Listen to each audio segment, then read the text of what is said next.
কোনো মানুষ যদি কারোর ভুলে মারা যায়, তাহলে যার ভুলে মারা গেল তাকে রক্তমূল্য দিতে হয়, যেটাকে শরিয়ার পরিভাষায় দিয়ত বলা হয়। এই দিয়তের পরিমাণ হলো 100 ওট। 100 ওটের মূল্য দিতে হয়। আপনি 100 ওটের বিভিন্ন এইজের ওট দিতে হয়, সবগুলো মিলিয়ে এভারেজ করলে বাংলাদেশি টাকা কয়েক মিলিয়ন টাকা হয়, এটা দিতে হয়। এখন আপনি প্রশ্ন করবেন, একজন নিরীহ মানুষ মেরে ফেলছে বা তার ভুলে মরে গেছে কেউ, তো সেই মিলিয়ন টাকা কোথায় পাবে? উত্তর হলো, মিলিয়ন টাকা না পেলে সে জেলে সারা জীবন থাকবে, শেষ। ওই অবস্থায় তার মৃত্যু হবে। না দেওয়ার আগ পর্যন্ত তার ছাড় নাই, কারণ এটা তার পাওনাদার, তার হক। পাওনাদারের পাওনা দেওয়ার আগ পর্যন্ত সে জেলে থাকবে। এবং এইটা সৌদি আরবে আইন কার্যকর আছে, মিডল ইস্টের অনেক দেশে কার্যকর আছে, মুসলিম অনেক কান্ট্রিতে কার্যকর আছে। আপনি খোঁজ খবর নিয়ে দেখেন।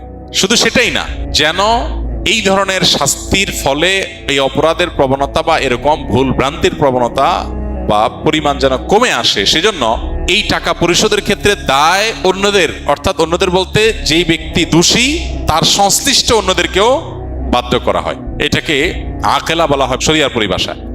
অর্থাৎ যে এই দুর্ঘটনার কারণে বা যার ভুলের কারণে কেউ মারা গেল, তার বংশের লোকজন, আত্মীয় স্বজনের লোকজন, ধরুন তার অ্যাসোসিয়েশনের লোকজন, একজন ড্রাইভার ভুল করলো, তার সাথে জড়িত তার সংশ্লিষ্ট আর অনেকে আছে।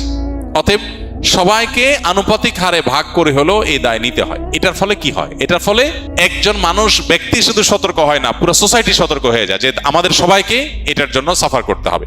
এখন শরিয়ার এই কঠিন শাস্তি, এটা যদি কার্যকর হয়, বাস্তবায়ন হয়, তাহলে দেখবেন ভুলে মানুষ মেরে ফেলা, সরি বলে শেষ করে ফেলা, এই প্রবণতা আমাদের সাথে থাকবে না। এখন আমাদের দেশে এই যে ত্রুটি বিচ্ছুতিগুলো, এই ত্রুটি বিচ্ছুতিগুলো কার, কোত্থেকে হলো, সেজন্য দায়ী কে, সেগুলোকে কোনোভাবে নিরূপণ করা হয় না, বরং সরকারিভাবে 10,000, 20,000, 25,000 টাকা লাশপতি দিয়ে দায় সারা হয়। 25,000 তো দূরের কথা, 25 লাখ টাকা দিলেও তো একটা মানুষের অভাব ওই ফ্যামিলিকে কখনো পূরণ করিয়ে দেওয়া সম্ভবপর হয় না। অতএব আল্লাহ রাব্বুল আলামিন আমাদেরকে বোঝার তৌফিক দান করুন যে শরিয়ার বাইরে মুক্তির আসলে কোনো পথ নাই, আমাদেরকে দিন শেষে শরিয়াতে ফিরে আসতে হবে।